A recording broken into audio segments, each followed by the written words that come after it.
ಮುಂದಿನ ಬೇಟೆ KKR. For the first time KKRನ ಈ ಒಂದು ಟೂರ್ನಮೆಂಟಲ್ಲಿ ಫೇಸ್ ಆಗ್ತಾ ಇದ್ದೀವಿ. So RCB versus KKR preview ವಿಡಿಯೋಗೆ ಸ್ವಾಗತ. ನಾನು ಅವಿನಾಶ್ ಶಿವನ್. ಒಂದು ವಿಕ್ಟರಿ ಇಡೀ ಟೀಮ್ನ ಆ ಒಂದು ಎಂಥೂಸಿಯಾಸಮ್, ಆ ಒಂದು ಎನರ್ಜಿಯನ್ನು ಹೇಗೆ ಲಿಫ್ಟ್ ಮಾಡುತ್ತೆ ಅನ್ನೋದಕ್ಕೆ ನೀವು ವಿರಾಟ್ ಕೊಹ್ಲಿ ಅವರ ಡ್ರೆಸ್ಸಿಂಗ್ ರೂಮ್ ವಿಡಿಯೋ, ಅವ್ರು ಸ್ಪೀಚ್ ಮಾಡಿದಂಥ ವಿಡಿಯೋ ನೋಡಿರ್ತೀರಾ. ಕಂಪ್ಲೀಟ್ಲಿ ಚೇಂಜ್ ಆಗಿದೆ. ಮೂರು ಹಿಂದೆ ಸೋತಾಗ ಒಂಥರ ಮಂಕ್ ಆಗಿದ್ರು ಪ್ಲೇಯರ್ಗಳು. ಏನಾಗ್ತಿದೆ, ಏನು ನಡೀತಿದೆ, ಒಂದಷ್ಟು ಗೊಂದಲ ತಲೆಯಲ್ಲಿ ಓಡ್ತಾ ಇತ್ತು. ಬಟ್ ಒಂದು ವಿಕ್ಟ್ರಿ, ಲಾಸ್ಟ್ ಮ್ಯಾಚ್ ನಾವು ಗೆದ್ದಿರೋದು ಮುಂಬೈ ಇಂಡಿಯನ್ಸ್ ವಿರುದ್ಧ, ಅದು ಕೂಡ ಒಂದು ಸೂಪರ್ ಥ್ರಿಲ್ಲರ್. ಸೊ ಹಾಗಾಗಿ ಆ ಒಂದು ಗೆಲುವು ಬೇಕಾಗಿತ್ತು ಎಲ್ಲರೂ ಕೂಡ ಪುಟಿದೇಳೋದಕ್ಕೆ. ಅದೀಗ ಸಿಕ್ಕಿದೆ. ಆ ಒಂದು ಮೊಮೆಂಟಮ್ನ ಹಾಗೆ ಕ್ಯಾರಿ ಮಾಡ್ಕೊಂಡು ಹೋಗಬೇಕು ಉಳಿದಿರುವಂಥ ಮೂರು ಮ್ಯಾಚಲ್ಲೂ ಕೂಡ. ಸೊ KKRನ ನಾವು ಫಸ್ಟ್ ಟೈಮ್ ಈ ಸೀಸನಲ್ಲಿ ಫೇಸ್ ಮಾಡ್ತಾ ಇದ್ದೀವಿ. ಇಲ್ಲಿ ನಮಗೆ ಪಾಸಿಬಲ್ ಥ್ರೆಟ್ ಇದೆ. ಒಂದು 3 ಅಸ್ತ್ರಗಳನ್ನು ಬಳಸ್ಬೋದು. 3+1 4 ಅಸ್ತ್ರ. ಅದೇನು ಅಂತ ಕೊನೆವರೆಗೂ ನೋಡಿ, ವಿಡಿಯೋದಲ್ಲಿ ಹೇಳ್ತೀನಿ ನಾನೇನು ಅಂತ. ಮೊದಲೇದಾಗಿ ವೆದರ್ ಕಂಡೀಷನ್ ಬಗ್ಗೆ ನೋಡೋಣ. ವೆದರ್ ಕಂಡೀಷನ್ ಸದ್ಯಕ್ಕಿರುವಂಥ ಇನ್ಫಾರ್ಮೇಷನ್ ಪ್ರಕಾರ ಕಂಪ್ಲೀಟ್ ಆದಂಥ 40 ಅವರ್ಸ್ ಮ್ಯಾಚ್ ಸಿಗುತ್ತೆ. ಹ್ಯುಮಿಡಿಟಿ ಇರುತ್ತೆ, ಮೊನ್ನೆ ಥರನೇ ಯಾವುದೇ ರೀತಿಯಾದ ಸಮಸ್ಯೆ ಆಗಲ್ಲ ಅಂತ ನಾವು ಅಂದ್ಕೊಂಡಿದ್ದೀವಿ. ಯಾಕಂದರೆ ಹಿಂದಿನ ದಿನ ಮಳೆ ಆಗಿತ್ತು.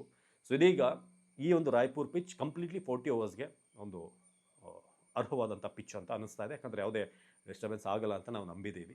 ಅಂಟಿಲ್ ಆ್ಯಂಡ್ ಅನ್ಲೆಸ್ ಮುಂದಿನ ಅಪ್ಡೇಟ್ ಬರೋ ತನಕ ನಾನು ಖಂಡಿತ ಆ ಥರದ್ದು ಏನಾದರೂ ಸಾಧ್ಯತೆ ಇದ್ದರೆ ಮಳೆದು ನಿಮಗೆ ಅಪ್ಡೇಟ್ ಮಾಡ್ತೀನಿ. ಇದು ವೆದರ್ ವಿಚಾರ ಆಯಿತು. ಪಿಚ್ ಕಂಡೀಷನ್ ನೀವು ನನ್ನ ಮೊದಲ ಪ್ರಿವ್ಯೂ ವಿಡಿಯೋ RCB ವರ್ಸಸ್ ಮುಂಬೈನ ಪ್ರಿವ್ಯೂ ವಿಡಿಯೋ ನೋಡಿದ್ರೆ ನಾನು ಆಲ್ರೆಡಿ ಹೇಳಿದ್ದೆ. ಇದೊಂದು ಬ್ಲ್ಯಾಕ್ ಸಾಯಿಲ್ ಪಿಚ್. ಇನಿಷಿಯಲಿ 6 ಓವರಲ್ಲಿ ಪವರ್ ಪ್ಲೇನಲ್ಲಿ ಫಸ್ಟ್ ಬ್ಯಾಟಿಂಗ್ ಶುರು ಮಾಡಿದಾಗ ಬ್ಯಾಟ್ಸ್ಮನ್ಗಳಿಗೆ ಫೇವರ್ ಇರುತ್ತೆ. ಅಟ್ ದ ಸೇಮ್ ಟೈಮ್ ಈ ಪೇಸನ್ನು ಮಾಡುವಂಥ ಬೌಲರ್ಗಳು, ಏನು ಸೀಮನ್ನು ಬಳಸುವಂಥ ಬೌಲರ್ಗಳಿಗೆ ಖಂಡಿತ ಅಸಿಸ್ಟೆನ್ಸ್ ಇದೆ. ಅದನ್ನು ಅವರು ಯಾವ ಮಟ್ಟಕ್ಕೆ ಅದರಿಂದ ಅಡ್ವಾಂಟೇಜ್ ತಗೊಳ್ತಾರೆ ಅನ್ನೋದ್ರ ಮೇಲೆ ಡಿಪೆಂಡ್ ಆಗಿದೆ. ಭುವನೇಶ್ವರ್ ಕುಮಾರ್ ಲಾಸ್ಟ್ ಮ್ಯಾಚಲ್ಲಿ ಅದನ್ನು ಮಾಡಿದ್ರು, ಯಶಸ್ವಿ ಆದರು. ಇದೀಗ ಮತ್ತೆ ಅದೇ ಪಿಚ್ಚಲ್ಲಿ, ರಾಯ್ಪುರ್ ಪಿಚ್ಚಲ್ಲಿ ನಾವು ಆಡ್ತಾ ಇರೋದ್ರಿಂದ ಇದು ಒಂಥರ ಕಾಂಟೆಸ್ಟ್ ಚೆನ್ನಾಗಿರುತ್ತೆ. ನಿಮಗೆ ಮುಂಬೈ ಹಾಗೆ, ಬೆಂಗಳೂರು ಹಾಗೆ ಇದು 200, 220, 240 ಅಂತ ಪಿಚ್ ಅಲ್ಲ. ಇದೊಂದು ಪಕ್ಕ ಸ್ಪೋರ್ಟಿವ್ ಪಿಚ್. T20 ನಾವೇನು ನೋಡೋಕೆ ಬಯಸ್ತೀವಿ, ಆ ಥ್ರಿಲ್ಲರ್ ಅದನ್ನು ಕೊಡುವಂಥ ಪಿಚ್ ಇದು. ನಿಮಗೆ 160ಇಂದ 180ವರೆಗೂ ಹೊಡೆದ್ರೂ ಕೂಡ ಡಿಫೆಂಡ್ ಮಾಡ್ಬೋದು. ಅದನ್ನು ನೀವು ಚೆನ್ನಾಗಿ ಬೌಲ್ ಮಾಡಿದ್ರೆ 180+ ಹೊಡೆದ್ರೆ it will be safe total. 200 ಅಂತೆಲ್ಲ ಹೊಡೆಸ್ಕೊಳ್ಳೋದು ಕಷ್ಟ ಇಲ್ಲಿ. ಬಟ್ ಹೇಳೋಕ್ಕಾಗಲ್ಲ, ಬೌಲರ್ಗಳು ಅಷ್ಟು ಕೆಟ್ಟದಾಗಿ ಬೌಲ್ ಮಾಡಬೇಕು. ಬಟ್ ಪಕ್ಕ ಅವ್ರದ್ದೊಂದು ಪ್ಲ್ಯಾನ್ ಪ್ರಕಾರ ಹೋದರೆ 160, 180 ಒಳಗಡೆ ಕಟ್ ಹಾಕ್ಬೋದು. 180 ಮೇಲೆ ಹೋದ್ರಂತೂ ಒಳ್ಳೆ ಟೋಟಲ್. ಸೊ ಹಾಗಾಗಿ ಯಾರೇ ಟಾಸ್ ಗೆದ್ದರೂ ಕೂಡ ಅವರು ಚೇಸಿಂಗ್ ತಗೊಳ್ತಾರೆ. ಯಾಕಂದರೆ ಹ್ಯುಮಿಡಿಟಿ ಹೆಚ್ಚಾಗಿದೆ ರಾಯ್ಪುರಲ್ಲಿ. ಸೆಕೆಂಡ್ ಹಾಫಲ್ಲಿ ಡ್ಯೂ ಫ್ಯಾಕ್ಟರ್ ಬರ್ಬೋದು. ಹಾಗಾಗಿ ಈಸಿ ಆಗುತ್ತೆ ಚೇಸ್ ಮಾಡೋಕ್ಕೆ, ಬೌಲರ್ಗಳಿಗೆ ಗ್ರಿಪ್ ಮಾಡೋದು ಕಷ್ಟ ಆಗುತ್ತೆ. ಸೊ ಆ ರೀಸನ್ಗೆ ಇದೊಂದು chasable ground, but not big target. ನಿಮಗೆ 180 ಮೇಲೆ ಹೊಡೆದ್ರೆ ಚೇಸ್ ಮಾಡೋದು ಕಷ್ಟ ಇದೆ. Very simple. ಇನ್ನು ನೆಕ್ಸ್ಟ್ ವಿಚಾರಕ್ಕೆ ಬರೋಣ. KKRನ 11 ಹೇಗಿರುತ್ತೆ ಅಂತ. KKR ನಮಗೆ ಸ್ವಲ್ಪ ಹೊಸ ಟೀಮ್.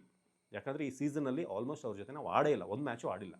ಸೊ ಹಾಗಾಗಿ ನಾವು ಹಿಂದೆಲ್ಲ ಆಡಿರುವಂಥ ಮ್ಯಾಚ್ಗಳು ರಿಪೀಟ್ ಆಗ್ತಾಯಿತ್ತು. ಮುಂಬೈ ಜೊತೆ ನಾವು ಆಡಿದ್ವಿ, LSG ಜೊತೆ ಆಡಿದ್ವಿ. ಸೊ ಈ ಥರದ್ದು ಆಗ್ತಾ ಇದ್ದಿದ್ದರಿಂದ KKR ಈ ಸೀಸನಲ್ಲಿ ಸ್ಟಾರ್ಟ್ ಮಾಡಿದಂಥ ರೀತಿ ಭಾಳ ಕೆಟ್ಟದಾಗಿತ್ತು. 5 ಸೋತಿದ್ರು, ಒಂದು ಟೈ ಆಗಿ ಪಾಯಿಂಟ್ ಶೇರ್ ಆಗುತ್ತೆ.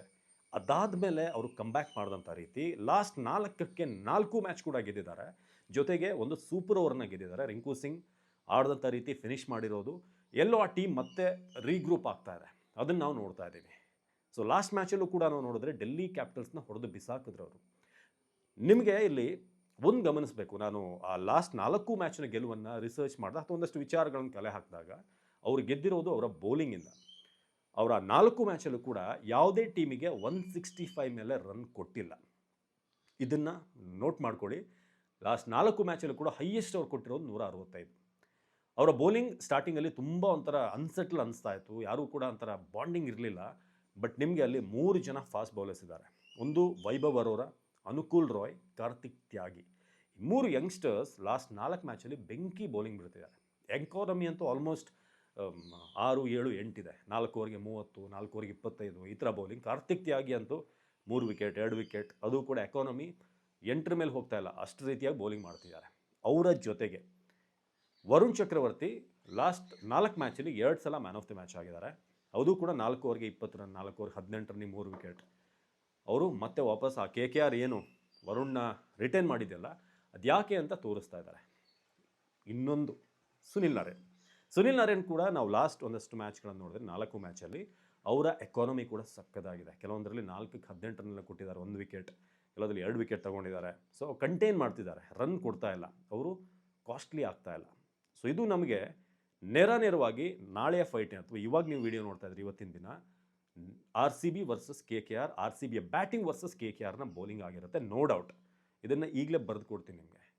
ನಾವು ಇಷ್ಟು ದಿನ ಏನು ಬೌಲರ್ಗಳನ್ನು ಫೇಸ್ ಮಾಡಿದ್ವಲ್ಲ ಈ 11 ಮ್ಯಾಚಲ್ಲಿ, ಈ ಬೌಲರ್ ಸೆಟ್ ಆಫ್ ಬೌಲರ್ಸ್ ಬೇರೆ ಥರ ಇದ್ದಾರೆ. 5ಕ್ಕೆ 5 ಜನ ಫಾರ್ಮಲ್ಲಿದ್ದಾರೆ. ವೈಭವ್ ಅರೋರಾ, ಕಾರ್ತಿಕ್ ತ್ಯಾಗಿ, ಅನುಕೂಲ್ ರಾಯ್, ಸುನಿಲ್ ನರೇನ್ ಹಾಗೆ ವರುಣ್ ಚಕ್ರವರ್ತಿ. ಸೊ ಇದು ಸದ್ಯಕ್ಕಿರುವಂಥ ಚಾಲೆಂಜ್. 5ಕ್ಕೂ 5 ಜನ ಬ್ಯೂಟಿಫುಲ್ ಫಾರ್ಮಲ್ಲಿದ್ದಾರೆ. 165 ಮೇಲೆ ನಾವೇನಾದರೂ ಬ್ಯಾಟಿಂಗ್ ಮಾಡಿದಾಗ 180 ಅಥವಾ ಅದಕ್ಕಿಂತ ಮೇಲೆ ಗಳಿಸಿದ್ರೆ it will be A bonus for us. ಇನ್ನು ಬ್ಯಾಟಿಂಗ್ ಅಂತ ಬಂದಾಗ fin Allen last ಮ್ಯಾಚಲ್ಲಿ 47 ಬಾಲಲ್ಲಿ 100 ಗಳಿಸಿದ್ದು.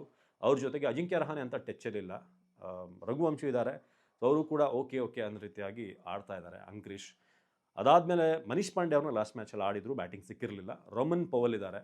Cameron green ತುಂಬ ಅವರಿಗೆ ಎಬಿಲಿಟಿ ಏನಿದೆ T20ಲಿ ಆ ಮಟ್ಟಕ್ಕೆ ಅವ್ರು ಆಡ್ತಾ ಇಲ್ಲ. ಸೊ ಅದನ್ನು ನಾವು ಗಮನಿಸಬೇಕಂತ ವಿಚಾರ. ಹೇಳೋಕ್ಕಾಗಲ್ಲ, ಕೆಲವರು RCB ಮೇಲೆ ಫಾರ್ಮಲ್ಲಿ ಬಂದುಬಿಡ್ತಾರೆ. ಬ್ಯಾಟಿಂಗ್ ಅಂತ ನೋಡಿದ್ರೆ RCB ಕಂಪೇರ್ ಮಾಡಿದ್ರೆ ದೇ ಆರ್ ಡೌನ್.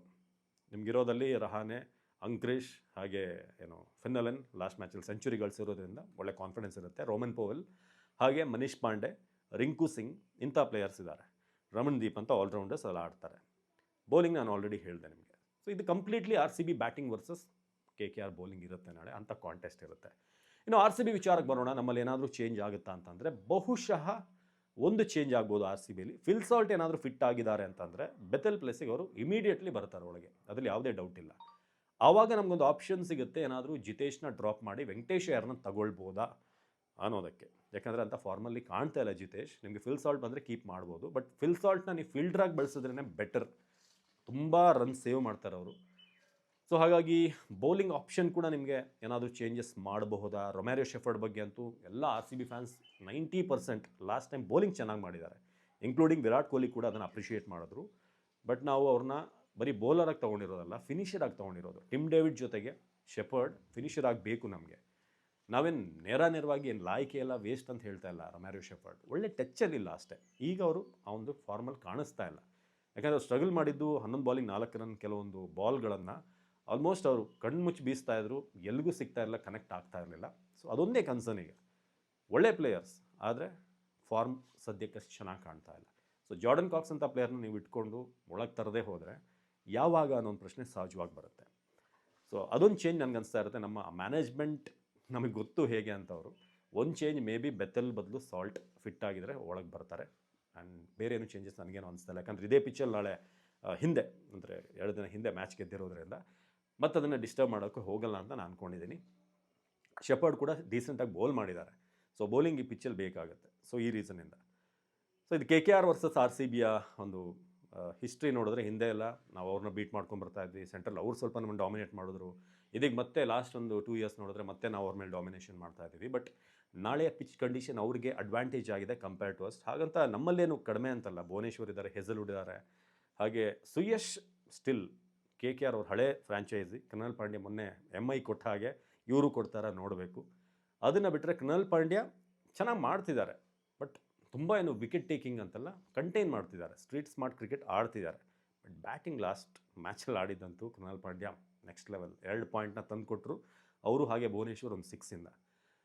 ಬೌಲಿಂಗ್ ಅಂತ ಕಂಪೇರ್ ಮಾಡಿದ್ರೆ ನಮ್ಮಲ್ಲಿ ಎಕ್ಸ್ಪೀರಿಯನ್ಸ್ ಇದೆ, ಬಟ್ ಅವ್ರಿಗೆ 5ಕ್ಕೆ 5 ಫಾರ್ಮಲ್ಲಿದ್ದಾರೆ. ನಮ್ಮಲ್ಲಿ 5 ಇಬ್ಬರು ಅಂತ ಹೇಳ್ಬೋದು ನಾವು. ಅದರಲ್ಲಿ ಒಬ್ಬರು ಮೇನ್ ಆಗಿ ಅದು ಭುವನೇಶ್ವರ್. ಹೇಜಲ್ವುಡ್ ಲಾಸ್ಟ್ 3 ಮ್ಯಾಚಲ್ಲಿ ಇಂಪ್ರೆಸಿವ್ ಆಗಿಲ್ಲ. ಅದೊಂದೇ ಕನ್ಸರ್ನ್ ನಮಗೆ. ಅವರ ಬೌಲಿಂಗ್ ನಮಗಿಂತ ಚೆನ್ನಾಗಿದೆ. ಬ್ಯಾಟಿಂಗ್ ಕಂಪೇರ್ ಮಾಡಿದ್ರೆ ಅವ್ರಿಗಿಂತ ನಾವು ಚೆನ್ನಾಗಿದ್ದೀವಿ. ಅದರಲ್ಲಿ 2-3 ಬ್ಯಾಟ್ಸ್ಮನ್ಗಳು ಟಚ್ಚಲ್ಲಿ ಇರಲ್ಲ. ಪಟೀದಾರ್ ಇವತ್ತು ಆಡಲೇಬೇಕು, ಇಲ್ಲ ಅಂತಂದರೆ ಯಾಕಂದರೆ ಲಾಸ್ಟ್ ಮ್ಯಾಚ್ ಅಂತೂ ಬ್ಯಾಡ್ ಶಾರ್ಟ್ ಸೆಲೆಕ್ಷನ್ ಅಂತ ಅನಿಸ್ತು ನನಗೆ. ಮೇ ಬಿ ಹಿಸ್ ಮ್ಯಾಚ್ ಆಗಿರ್ಬೋದು ಇದು. ಸೊ ವಿರಾಟ್ ಕೊಹ್ಲಿ ವಿಶೇಷವಾಗಿ ಡಕೌಟ್ ಆದಮೇಲೆ ಇದನ್ನು ಅಡ್ರೆಸ್ ಮಾಡಲೇಬೇಕು. ಬೇರೆ ಯಾರೇ ಪ್ಲೇಯರ್ ಆಗಿದ್ರು ಅವ್ರನ್ನ ಡ್ರಾಪ್ ಮಾಡಿ ಅಂತ ಹೇಳ್ಬೋದಾಗಿತ್ತು. ಬಟ್ ವಿರಾಟ್ ಕೊಹ್ಲಿ ಒಂದು ಐಕಾನ್ ಪ್ಲೇಯರ್. ಅವರಿದ್ರೇ ಟೀಮಲ್ಲಿ ಒಂದು ಬೇರೆ ಆರಾ ಇರುತ್ತೆ. ಸೊ ವಿರಾಟ್ ಕೊಹ್ಲಿಗೂ ಇದೊಂದು very very important crucial match ವಾಪಸ್ ಫಾರ್ಮಿಂಗ್ ಬರೋದಕ್ಕೆ. ನನಗೇನೋ ಒಂದು ನನ್ನ ಒಂದು 6th ಸೆನ್ಸ್ ಹೇಳ್ತಾ ಇದೆ ವಿರಾಟ್ ಕೊಹ್ಲಿ ಒಳ್ಳೆ ರನ್ ಗಳಿಸ್ತಾರೆ ಅಂತ. ಒಂದೇನೋ ನನ್ನ ಮನಸ್ಸು ಹೇಳ್ತಾ ಇದೆ ಆ ಥರ. ಸೊ ನಿಮಗೂ ಆ ಥರ ಅನಿಸ್ತಾ ಇದೆ? ಕಮೆಂಟ್ ಮಾಡಿ. ನಮಸ್ಕಾರ.